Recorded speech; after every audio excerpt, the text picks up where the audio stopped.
മുനമ്പത്തുകാരെ വീണ്ടും ചതിക്കുകയാണ് ഈ സർക്കാർ ചെയ്തിരിക്കുന്നത്. അവർ അധികാരത്തിൽ വന്ന ഉടനെ തന്നെ വീണ്ടും വഖഫ് അവകാശവാദവുമായിട്ട് രംഗത്തെത്തിയിട്ടുണ്ട്.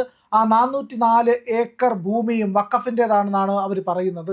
ശരിക്കും ഇതെന്താണ് ഈ സർക്കാർ ഉദ്ദേശിക്കുന്നത്? മുനമ്പത്തുകാരെ രക്ഷിക്കാനാണോ ശിക്ഷിക്കാനാണോ അവരുടെ ഭാവം? പ്രിയൻ, ഈ ഒരു വിസ്മയം ഇവിടെ സംഭവിക്കുമെന്ന് ഞങ്ങൾക്കെല്ലാവർക്കും അറിയാമായിരുന്നു. അതുകൊണ്ടാണ് ഞങ്ങൾ സമരം ഇപ്പോഴും തുടർന്നുകൊണ്ട് പോകുന്നത്. പിന്നെ ഇതൊരു ചതിയിൽ പെട്ടുകിടക്കുന്ന ആൾക്കാരാണ് ഞങ്ങൾ. ദൈവനാമത്തിൽ ചതിക്കപ്പെട്ടവരാണ് ഞങ്ങൾ.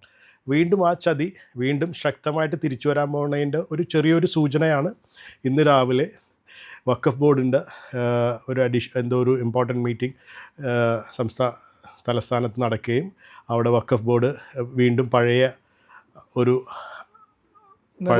നിലപാടുമായിട്ട് വന്നിട്ടുണ്ട്. അതായത് മുനമ്പം വഖഫ് ഭൂമിയാണ്, അതൊരിക്കലും വിട്ടുകൊടുക്കില്ല. അവിടുത്തെ ജനങ്ങളെ മാറ്റിപ്പാർപ്പിക്കണം, ഫറൂഖ് കോളേജ് അവരെ മാറ്റിപ്പാർപ്പിക്കണം, അത് അവർക്ക് അത് തിരിച്ചെടുക്കണം. ഇത് ഞങ്ങൾ പ്രതീക്ഷിച്ചിട്ടുള്ളൊരു കാര്യമാണ്. പക്ഷേ ആരാണ് ഇവർക്ക് ഇത്രയ്ക്കും ആത്മവിശ്വാസം കൊടുക്കുന്നത്? ഇത്രയും ദിവസം മിണ്ടാതിരുന്ന് ഇലക്ഷൻ കഴിഞ്ഞ് പുതിയ സർക്കാർ രൂപപ്പെട്ടു ഒരു 4 ദിവസം കഴിഞ്ഞപ്പോൾ വഖഫ് ബോർഡ് അതിൻ്റെ തനി സ്വഭാവം കാണിക്കുമെന്ന് ഞങ്ങൾക്ക് എല്ലാവർക്കും അറിയാമായിരുന്നു. പക്ഷേ എന്താ ചെയ്യുക, ഇവർക്ക് അവരിപ്പോൾ പറയുന്നത് 400 ഏക്കർ എന്ന് പറഞ്ഞു. എവിടെയാണ് 400 ഏക്കർ ഉള്ളത്? 404 ഏക്കർ നിങ്ങൾ വന്നിട്ട് അവിടെ ഒന്ന് അളന്ന് കാണിച്ചതാ. എവിടെയാണ് 404 ഏക്കർ? മുനമ്പം എന്ന് പറയുന്ന പ്രദേശം പഞ്ചായത്ത് മൊത്തമാണോ അവർ ഉദ്ദേശിക്കുന്നത്? ഇവരുടെ ഉദ്ദേശങ്ങൾ എന്താണെന്ന് നമുക്ക് ഇപ്പോഴും പിടികിട്ടുന്നില്ല. പക്ഷേ ഞാൻ ഇതിന് മുമ്പത്തൊരു ഇൻ്റർവ്യൂവിൽ പറഞ്ഞിട്ടുണ്ടായിരുന്നു, ഇപ്പോഴത്തെ ബഹുമാനപ്പെട്ട മുഖ്യമന്ത്രി വി ഡി സതീശൻ ഇലക്ഷന് 2 ആഴ്ച മുമ്പ് പറഞ്ഞിരുന്നു, മുനമ്പത്തെ സംഭവം ഔട്ട് ഓഫ് കോർട്ട് സെറ്റിൽമെന്റ് എന്നുള്ളൊരു വാക്ക് അദ്ദേഹം ഉപയോഗിച്ചിരുന്നു. വി ഡി സതീശൻ ഉപയോഗിച്ചിരുന്നു. മുനമ്പത്ത് വന്നപ്പോഴല്ല, മറ്റെവിടെയോ വെച്ച് പത്രക്കാർ ചോദിച്ചപ്പോൾ മുനമ്പത്തെ സംസാരിച്ചപ്പോൾ അദ്ദേഹം ഉപയോഗിച്ചൊരു വാക്കാണ് ഔട്ട് ഓഫ് കോർട്ട് സെറ്റിൽമെന്റ്. ഞാൻ പറഞ്ഞില്ല, ഇപ്പോൾ മഞ്ഞക്കുറ്റികൾ ഊരി 10 മിനിറ്റ് കൊണ്ട് തീർക്കാമെന്ന് അദ്ദേഹം പറഞ്ഞൊരു കാര്യം, ഇതിനെക്കുറിച്ച് ആരും മിണ്ടുന്ന പോലുമില്ല. നിങ്ങൾ എവിടെയെങ്കിലും ഒരു പത്രക്കാരനോ ആരെങ്കിലും ഈ ഒരു കാര്യത്തെക്കുറിച്ച് ചോദിക്കുന്നതായിട്ട് നിങ്ങൾ കേട്ടിട്ടുണ്ട്? കാരണം അന്ന് എല്ലാവരും ഇത് കാണുന്നുണ്ട്. ഇപ്പോൾ ഈ സർക്കാർ വന്നതിന് ശേഷം ഞങ്ങളിട്ടിരുന്ന അദ്ദേഹത്തിൻ്റെ റീലുകൾ തന്നെ ലക്ഷക്കണക്കിന് ആൾക്കാർ പക്ഷേ ഒരു സ്ഥലത്തും ഈ മുനമ്പത്തെ വിഷയം 10 മിനിറ്റ് കൊണ്ട് തീർക്കാൻ പറ്റുന്നതിനെക്കുറിച്ച് യാതൊരു ചർച്ചയും വരുന്നില്ല. സങ്കടത്തോടെ പറയട്ടെ, ഞങ്ങളുടെ സഭ പോലും അതിനെക്കുറിച്ച് സംസാരിച്ചതായിട്ട് ഞാൻ കണ്ടില്ല. കാരണം ഇപ്പോൾ ഞാൻ ലത്തീൻ സഭയിൽപ്പെട്ടൊരു ആളാണ്. പക്ഷേ ലത്തീൻ സഭ പോലും പല കാര്യങ്ങളിലും അവരുടെ അവകാശങ്ങളും എല്ലാം ഉന്നയിക്കുമ്പോഴും ഈ ഒരു കാര്യം എവിടെയും പരാമർശിച്ചത് ഞാൻ കണ്ടില്ല. അപ്പോൾ ഞാൻ പറഞ്ഞു, ഇതൊരു വലിയൊരു നോക്കിക്കോ, ഒരു കേരളത്തിലൊരു വലിയൊരു അഴിമതിയുടെ ആരംഭമാണ് ഇന്ന് നിങ്ങൾ കണ്ടത്. അവർ അതിൽ വ്യക്തമായിട്ട് ഇന്ന് വഖഫ് ബോർഡിനെ പ്രതിനിധീകരിച്ച ഒരാൾ സംസാരിക്കുന്നുണ്ട്. ഏതോ അദ്ദേഹത്തിൻ്റെ മാതാവിന് സ്ത്രീധനം കിട്ടിയ പോലത്തെ ഒരു സ്ഥലം പോലെയാണ് മുനമ്പത്തെ രീതിയിലാണ് അദ്ദേഹം സംസാരിക്കുന്നത്. ഇദ്ദേഹം ആരാണ്? ഇദ്ദേഹത്തിനേക്കൊന്നും മനസ്സിൽ ഒരു 5-6 തലമുറയായിട്ട് താമസിക്കുന്ന ആൾക്കാരുടെ ഇതൊരു ഹൃദയമുള്ളൊരു മനുഷ്യനെ അങ്ങനെ സംസാരിക്കാൻ പറ്റുമോ? അദ്ദേഹം, ഞാൻ ഇങ്ങനെ കേട്ടിട്ടുണ്ട്, താൻ ചെയ്യുന്ന നല്ല കാര്യങ്ങൾ തൻ്റെ പിൻഗാമികൾക്ക് അത് ഉപകാരപ്പെടുമെന്ന് ഞാൻ വായിച്ച് കേട്ടിട്ടുണ്ട്. നമ്മളെല്ലാവരും അറിയും. ഇദ്ദേഹം ഇന്ന് രാവിലെ വന്നിട്ട് പറഞ്ഞാണ് അവിടെ നിന്ന് എല്ലാവരും ഇറക്കി വിടണം. അത് വഖഫ് ബോർഡും മുനമ്പം ജനതയും ഫറൂഖ് കോളേജുമായിട്ടുള്ള കാര്യമാണ്. അവരവിടെ നിന്ന് പോട്ടെ, ഇത് ആരുടെ സ്വത്ത്? അദ്ദേഹത്തിൻ്റെ മാതാവിന് സ്ത്രീധനം കിട്ടിയതാണത്. ഇത് നമ്മൾ ഈ സഭയുടെ കാര്യം ചോദിച്ചതുകൊണ്ട് അതിന് തുടർച്ചയായിട്ട് ഞാൻ ചോദിക്കുകയാണ്, ഈ സഭകൾക്കുമായിട്ട് ബന്ധപ്പെട്ട് നിരവധി സംഘടനകളുണ്ട്. ഈ സംഘടനകളൊന്നും ഇതുമായിട്ട് ബന്ധപ്പെട്ട് മുനമ്പത്തിന് വേണ്ടി ഇറങ്ങുന്നില്ലല്ലോ, അതെന്തുകൊണ്ടാണ്? സംഘടനകൾ ഇറങ്ങിയത് അവരുടെ സ്വന്തം താല്പര്യങ്ങൾക്ക് വേണ്ടി ഇറങ്ങിയ സംഘടനകളുണ്ട്. ഉദാഹരണത്തിന് ഒരു KLCA എന്ന് പറയുന്ന ഒരു സംഘടനയുണ്ട്. എന്തിനാണ് ഈ സംഘടന ഉണ്ടാക്കി വെച്ചേക്കണതെന്ന് എനിക്കിപ്പോഴും മനസ്സിലാകുന്നില്ല. ശരിക്കും ഇത് വിശ്വാസികളാണോ അതിൽ ഉള്ളത്? കോൺഗ്രസ് വിശ്വാസികളാണ് അതിനകത്തുള്ളത്. അതേപോലെ KRLCC എന്ന് പറയുന്ന ഒരു സംഘടന. ഈ 2 സംഘടനയും ഒരു കുടുംബ സ്വത്തായിട്ട് കുറച്ചധികം വർഷങ്ങളായിട്ട് കുറച്ച് നേതാക്കന്മാർ കൈയടക്കി കുടുംബ സ്വത്ത് പോലെ വെച്ചിരിക്കുന്നു. ഒരു നേതാവ് പറയുന്നുണ്ട്, എന്നെ ഒരിക്കൽ കാരണവശാലും ഈ സംഘടനയിൽ നിന്ന് മാറ്റാൻ പറ്റില്ലെന്ന്. മാറ്റിക്കഴിഞ്ഞാൽ പല ആൾക്കാരുടെയും പല കാര്യങ്ങളും എനിക്കറിയാമെന്നുള്ളത്. ഞാൻ പറഞ്ഞു, ഒരുതരം ഭീഷണിയുടെ പുറത്ത് പോകുന്നൊരു സംഘടന, യാതൊരു ഗുണവുമില്ല. ഇപ്പോൾ മുനമ്പത്ത് ആദ്യം ഞങ്ങൾ വിശ്വസിച്ചൊരു സംഘടനയാണ് KLCA എന്ന് പറയുന്ന ഒരു സംഘടന.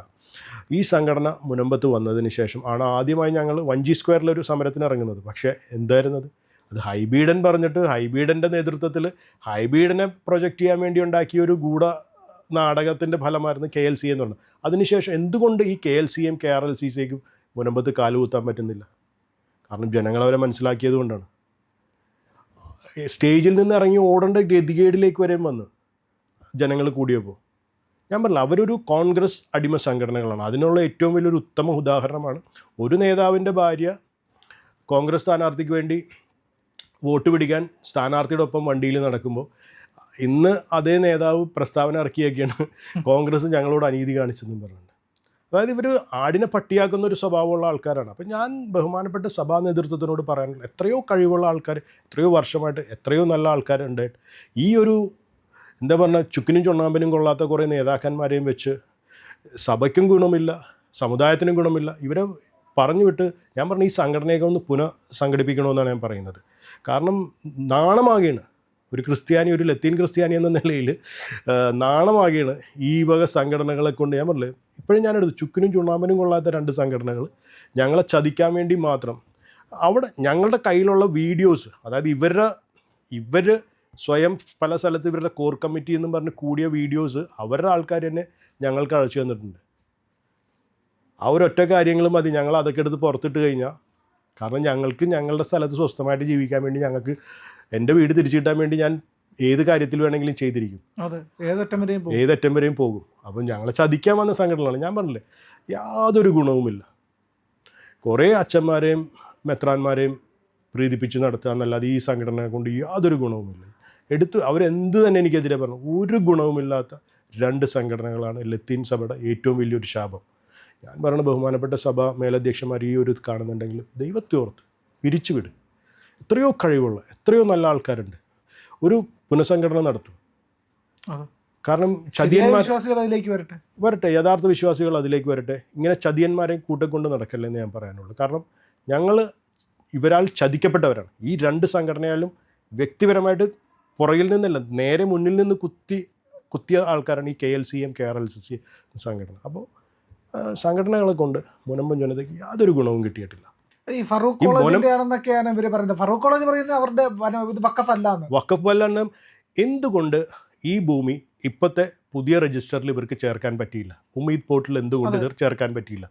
കാരണം വഖഫായിട്ടുള്ളൊരു ഭൂമി വഖഫ് ബോർഡിൻ്റെ പോർട്ടലിലേക്ക് ചേർക്കണമെങ്കിൽ വഖഫ് ബോർഡ് തന്നെ കുറേ നിബന്ധനകൾ വെച്ചിട്ടുണ്ട്. ഇതൊന്നും പാലിക്കാൻ പറ്റാതെയാണ് ഇവരിത് എടുത്തിട്ടിരിക്കുന്നത്. ഇവരുടെ കയ്യിൽ ഒരു രേഖയുമില്ല. അത് കഴിഞ്ഞ സർക്കാരിൻ്റെ അഡ്വക്കേറ്റ് ജനറൽ കോടതിയിൽ അത് പറഞ്ഞിട്ടുണ്ട്, ഞങ്ങൾക്ക് തെറ്റുപറ്റിപ്പോയതാണെന്നുള്ള പറഞ്ഞിട്ടുണ്ട്. ഇവർക്കിപ്പോൾ ഇവരുടെ ഈ നാണക്കേട് മറക്കാനായിട്ട് ഇവർ പറയുന്നില്ല. ഇന്ന് അദ്ദേഹം ഒരു രാവിലെ ആരാണെന്നറിയില്ല, അദ്ദേഹം പറയുന്നുണ്ട് 400 ഏക്കർ ഞങ്ങൾക്ക് വേണ്ടെന്ന്. നിങ്ങൾ കണ്ടു, ഇവർക്ക് ഈ 400 ഏക്കറിൻ്റെ പുറകിലാണ്, കാസർഗോഡ് 400 ഏക്കറിൻ്റെ പുറകിലാണ് ഇവർക്ക് ഇപ്പം മുനമ്പത്ത് വഖഫ് ബോർഡല്ല, മുത്താപ്പ വന്നാൽ പോലും ഞങ്ങൾ ഒഴിപ്പിക്കാനൊന്നും അവർക്ക് നടക്കില്ല.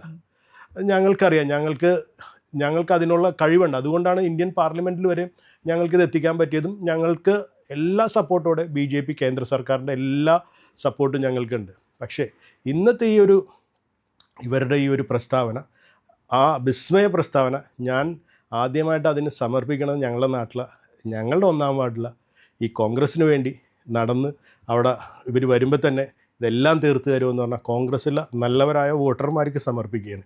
കാരണം ഞങ്ങൾ അവരോട് പറഞ്ഞാണ്, നിങ്ങളിവരെ വിശ്വസിക്കരുത്, ചതിയന്മാരാണ്, ചതിയിലൂടെ അല്ലാതെ ഇവർക്ക് പറ്റില്ല.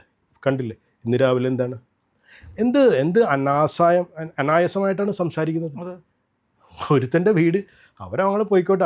ഞാൻ പറഞ്ഞില്ല, വീണ്ടും ഞാൻ എടുത്തു പറയണം, അദ്ദേഹത്തിൻ്റെ അമ്മയ്ക്ക് സ്ത്രീധനം കിട്ടിയതാണോ ഇങ്ങനെ പറയാനായിട്ട്? ഈ ലത്തീൻ ജനവിഭാഗമാണ് അവിടെ ഭൂരിപക്ഷവും താമസിക്കുന്നത്. അവിടുത്തെ എനിക്ക് തോന്നുന്നു ഏതാണ്ട് 99% അവർ തന്നെയാണുള്ളത്. എന്നിട്ടും സഭ ഈ പറയുന്ന ഫിഷറീസ് മന്ത്രി വേണമെന്നൊക്കെ പറയുന്നതല്ലാതെ മുനമ്പത്തെ ജനതയുടെ പ്രശ്നം എന്തുകൊണ്ടാണ് സംസാരിക്കാത്തത്? അത് ശരിക്കും ചർച്ച ചെയ്യപ്പെടേണ്ട ഒരു കാര്യമാണ്. ഇപ്പോൾ ഞങ്ങൾ എല്ലാവരും സഭാ മേലധ്യക്ഷന്മാരെ കാണാനായിട്ട് അങ്ങോട്ട് ചെന്നപ്പോൾ ഒരു സ്ഥലത്തും മുനമ്പം എന്ന ഈ ഒരു പ്രദേശത്തെ, അതും ഒരു ലത്തീൻ രൂപതയുടെ കീഴിലുള്ള ഒരു ലത്തീൻ പള്ളി അടങ്ങുന്ന ഒരു 610ഓളം ലത്തീൻ കുടുംബങ്ങളുള്ള ഒരു സ്ഥലത്ത് നിന്ന് ഇത്രയും വലിയൊരു ചതി നടന്നിട്ട് അതിനെക്കുറിച്ച് ആരും സംസാരിച്ച് കേൾക്കുന്നില്ല. അതിലേറ്റവും വലിയൊരു കാരണം ഞങ്ങൾ പറഞ്ഞു, ഞങ്ങളവിടെ BJPയിൽ ചേർന്നതിന് തന്നെ സഭയ്ക്ക് ഞങ്ങളോട് എതിരാണ്, സഭയ്ക്കെതിരാണെന്നാണ് ഞങ്ങളോട് പറഞ്ഞത്. പക്ഷേ ഞങ്ങളൊരിക്കലും സഭയ്ക്കെതിരെ ഒരു കാര്യവും ചെയ്തിട്ടില്ല. ഞങ്ങളുടെ കാര്യങ്ങൾ ഞങ്ങളുടെ കുടുംബം സംരക്ഷിക്കാൻ വേണ്ടി മാത്രമാണ് ഞങ്ങൾ നിൽക്കുന്നത്. അതൊരിക്കലും സഭയ്ക്കെതിരല്ല. പക്ഷെ ഞങ്ങളെ രക്ഷിക്കാനായിട്ട് ഒരാൾ വരുമ്പോൾ ആ രക്ഷിക്കണവൻ്റെ കൂടെ കൂടേണ്ടത് ഞങ്ങളുടെ കടമയാണ്. നന്ദി സൂചകമായിട്ടാണ് ഞങ്ങൾ ഇപ്പോഴും BJPയുടെ കൂടെ. ഇപ്പോഴും വി.ഡി. സതീശൻ ബഹുമാനപ്പെട്ട മുഖ്യമന്ത്രി പറഞ്ഞ പോലെ 10 മിനിറ്റ് കൊണ്ട് തീർക്കാവുന്ന കാര്യമുള്ളൂ. പക്ഷേ ഞാൻ ഈ ഒരു ഇൻ്റർവ്യൂ അവർക്ക് ഈ 400 ഏക്കർ വേണം. ഇവർ ഈ 400 ഏക്കറിൻ്റെ പുറകിലാണ്. അത് അവർ ഇതെല്ലാ സ്ഥലത്തെല്ലാം കണ്ടുവച്ചിട്ടുണ്ട്, എല്ലാം ഒരുക്കി വെച്ചിട്ടുണ്ട്. ഇവർ പല പ്ലാനുകളും ചെയ്തിട്ടുണ്ട്. അപ്പോൾ അവർ സ്ഥലത്ത് ഈ 400 ഏക്കർ ഒപ്പിച്ചെടുക്കാൻ വേണ്ടിയുള്ള ആദ്യ ചുവടുവയ്പ്പാണ് ഇന്ന് രാവിലെ വന്ന് ഈ സംസാരിച്ചത്. ശരിക്കും പറഞ്ഞാൽ ഇതൊരു ഭീഷണിപ്പെടുത്തലല്ലേ? ഒരു സ്ഥലം ഞങ്ങളുടേതാണെന്ന് അവകാശപ്പെടുക, എന്നിട്ട് അത് കിട്ടില്ല എന്ന് ഉറപ്പിക്കുക, മറ്റൊരു സ്ഥലത്ത് അതിന് തുല്യമായിട്ടുള്ള ഒരു സ്ഥലം കണ്ടുവച്ചിട്ട് ഇവിടെ ഒരു കലാപം ഉണ്ടാക്കാനുള്ള ഞങ്ങൾ ഇപ്പം പൊട്ടിക്കും എന്ന് പറഞ്ഞുകൊണ്ട് വന്ന് നിന്ന് പ്രശ്നമുണ്ടാക്കി സമ്മർദ്ദപ്പെടുത്തി മറ്റൊരു സ്ഥലത്ത് സ്ഥലം വാങ്ങിച്ചെടുക്കുക എന്ന് പറഞ്ഞാൽ തീർച്ചയായും തനി തറപ്പണി. അതിന് കൂട്ടായി ഞങ്ങളുടെ അവിടുത്തെ ആൾക്കാരുമുണ്ട് അതിൻ്റെ കൂടെ. അപ്പോൾ എനിക്ക് സംശയമുണ്ട്, ഇപ്പം ഞങ്ങളുടെ ഈ ഭൂസംരക്ഷണ സമിതി എന്ന് പറയുന്ന സമിതി ഉണ്ടല്ലോ, അവരും ഈ 400 ഏക്കറിന് അഗ്രി ചെയ്തിട്ടുണ്ടോ എന്ന് എനിക്കൊരു സംശയമുണ്ട്. കാരണം എനിക്ക് പറയണമെന്നില്ല, കാരണം ഇനിയും എൻ്റെ നാക്ക് ഇതായി പോകും. കാരണം എനിക്ക് വളരെയേറെ സംശയമുണ്ട് ഇപ്പോൾ ഭൂസംരക്ഷണ സമിതിന്. കാരണം പെട്ടെന്ന് ഇവർ എങ്ങനെ ഈ ഒരു കാര്യമായിട്ട് ഇന്ന് രാവിലെ അവർ ഇത്ര വലിയൊരു അടിയന്തരമായ ഒരു മീറ്റിംഗ് കൂടിയെന്ന് പറയുന്നത്. എന്തുകൊണ്ട് അവിടെ താമസിക്കുന്ന ഒരാളുടെ ഒരു പ്രതിനിധിനെ അവിടെ കണ്ടില്ല? അതെ, അവിടെ ചീഫ് സെക്രട്ടറി ഉണ്ടായിരുന്ന മറ്റേ ആരോ ഉണ്ടായിരുന്നു എന്നൊക്കെ പറയുന്നു, വഖഫ് ബോർഡിൻ്റെ പ്രതിനിധി ഉണ്ടായിരുന്നു, ഫാറൂഖ് കോളേജിൻ്റെ പ്രതിനിധി. എന്തുകൊണ്ട് ആ നാട്ടിൽ താമസിക്കുന്ന ഒരാൾ പോലും ഉണ്ടായിരുന്നില്ല? അഫക്റ്റഡ് ആവും എന്ന് പറയപ്പെടുന്ന ആൾക്കാർ ഒരു മനുഷ്യൻ പോലുമില്ല. അവരുടെ കാര്യങ്ങൾ കേൾക്കാതെ അങ്ങനെയാണ് തീരുമാനിക്കുന്നത്. അപ്പോൾ ഇത് ഞാൻ പറഞ്ഞു, ഇതൊരു ചതിയുടെ ആരംഭമാണ്. ഈ 10 മിനിറ്റിൽ സതീശൻ ഈ പ്രശ്നം പരിഹരിക്കുമെന്ന് പറഞ്ഞത് വെറും വ്യാജ പ്രസ്താവനയായിരുന്നു. വെറും വ്യാജ പ്രസ്താവനയാണ്. അതിൽ ഇന്നത്തെ കാര്യത്തോടെ നമുക്ക് മനസ്സിലായി ഇതൊരു വെറും ഒരു വ്യാജ പ്രസ്താവനയാണ്. ശരി, ഇപ്പോൾ കോൺഗ്രസ് സർക്കാരിൻ്റെ മനസ്ഥിതി എന്താണ് എന്നുള്ളത് നമുക്ക് മനസ്സിലായി. കാരണം ജമാഅത്തെ ഇസ്ലാമി അടക്കം പുകഴ്ത്തിയവരാണ് ഇവരെ എന്നുള്ളത്. ഇപ്പോൾ ഈ പറയുന്ന വഖഫ് എന്ന് പറയുന്ന ബോർഡ് അവരുടെ നിലപാട് വ്യക്തമാക്കുന്നു, അവർ എന്താണ് ചെയ്യാൻ പോകുന്നതെന്നും വ്യക്തമാക്കുന്നു. ഇതിലൂടെ മുനമ്പൻ ജനതയ്ക്ക് ഒരു കാര്യം തീർച്ചപ്പെടുത്താൻ പറ്റി, അതായത് ഈ സർക്കാർ നിങ്ങൾക്കൊപ്പമല്ല എന്നുള്ളത് മനസ്സിലാകുന്നു. ഇനി മുനമ്പത്തെ ജനങ്ങൾ എന്താണ് ചെയ്യാൻ പോകുന്നത്? മുനമ്പത്തെ ജനങ്ങൾ എന്താണ് ചെയ്യാൻ പോകുന്നതിനുള്ളൊരു നല്ലൊരു ചോദ്യമാണ്. പക്ഷേ ഞങ്ങളുടെ അവിടെ ഇപ്പോൾ വിഘടിച്ച് നിൽക്കുന്ന ഒരു കൂട്ടരുണ്ട്. അവർ മനഃപൂർവ്വം ഇല്ലാത്തത് പറഞ്ഞ് മാറി നിൽക്കണം. അവർ മനസ്സിലാക്കട്ടെ. ഇതിൽ ഒരാളുടെ വീടല്ലല്ലോ പോകണം, അവരുടെയും വീടുകളുണ്ടല്ലോ. അവരും പോയി ഇവർക്ക് വേണ്ടി വോട്ട് ചെയ്തല്ലോ. അവരും അവിടെ ഈ കോൺഗ്രസ്സിന് വേണ്ടി കൊടിയും പിടിച്ച് നടന്ന ആൾക്കാരാണല്ലോ. അപ്പോൾ അവർ മനസ്സിലാക്കട്ടെ ഇങ്ങനെയുള്ള കാര്യങ്ങളുണ്ട്. എന്തുകൊണ്ട് ഞങ്ങൾ BJPയിൽ ചേർന്നെന്നും എന്തുകൊണ്ട് ഞങ്ങളെല്ലാവരും അണിനിരന്നിരുന്ന കോൺഗ്രസ്സിൽ നിന്ന് പിന്മാറി, എന്തുകൊണ്ട് ഞങ്ങളെല്ലാവരും BJP ചേർന്നത്, എന്തുകൊണ്ട് ഞങ്ങൾ കമ്മ്യൂണിസ്റ്റ് പാർട്ടിയിൽ നിന്ന് വിട്ട് BJP ചേർന്നതിനുള്ള ഏറ്റവും വലിയൊരു ഉത്തരമാണ് ഇന്ന് രാവിലെ സംഭവിച്ചിരിക്കുന്നത്. എല്ലാവർക്കും ഒരു പാഠമായി കേൾക്കാൻ പറ്റുന്ന ബൈബിളിൽ പറയുന്ന പോലെ ചെവിയുള്ളവൻ കേൾക്കട്ടെ. അവർ തിരുത്തി വരുമെന്ന് പ്രതീക്ഷയുണ്ടോ? വരണമല്ലോ, അല്ലാതെ ഇനി എവിടെ പോകാനാണ്? കാരണം കമ്മ്യൂണിസ്റ്റുകാർ ഒഴിഞ്ഞു പോവുകയും ചെയ്തു, കോൺഗ്രസ്സുകാർ വന്നിട്ട് വാക്ക് പാലിക്കാതെ നേരെ വിരുദ്ധമായിട്ടുള്ള കാര്യം ചെയ്യുകയും ചെയ്തു. ഇനി വഖഫ് വന്ന് മൊത്തം വിഴുങ്ങിക്കൊണ്ട് പോകാതിരിക്കണമെങ്കിൽ എല്ലാവരും കൂടി വീണ്ടും ഒന്നിച്ചേ പറ്റൂ. വീണ്ടും ഒന്നിക്കണം. ഞാൻ പറയുന്നത് BJPയുടെ കീഴിൽ, അല്ലാതെ ഇപ്പം മനസ്സിലായില്ല ആരാണ് യഥാർത്ഥ രക്ഷകരെന്ന് എല്ലാവർക്കും ഇപ്പോൾ ബോധ്യപ്പെട്ടിട്ടുണ്ടല്ലോ. അപ്പോൾ BJPയുടെ കീഴിൽ വന്ന് BJPനെ മുൻനിർത്തിയിട്ട് ചെയ്യണം. അല്ലെങ്കിൽ അവിടെ നിങ്ങളുടെ വീട്ടിൽ സ്വസ്ഥമായിട്ട് കിടന്നുറങ്ങണമെങ്കിൽ നിങ്ങൾ സംഘടിച്ചേ പറ്റൂ. അല്ലെങ്കിൽ വീണ്ടും വിസ്മയവും തീർക്കാനായിട്ട് ആൾക്കാർ കടപ്പുറത്തെത്തും. ഇതെല്ലാവർക്കും ഒരു പാഠമായിക്കട്ടെ.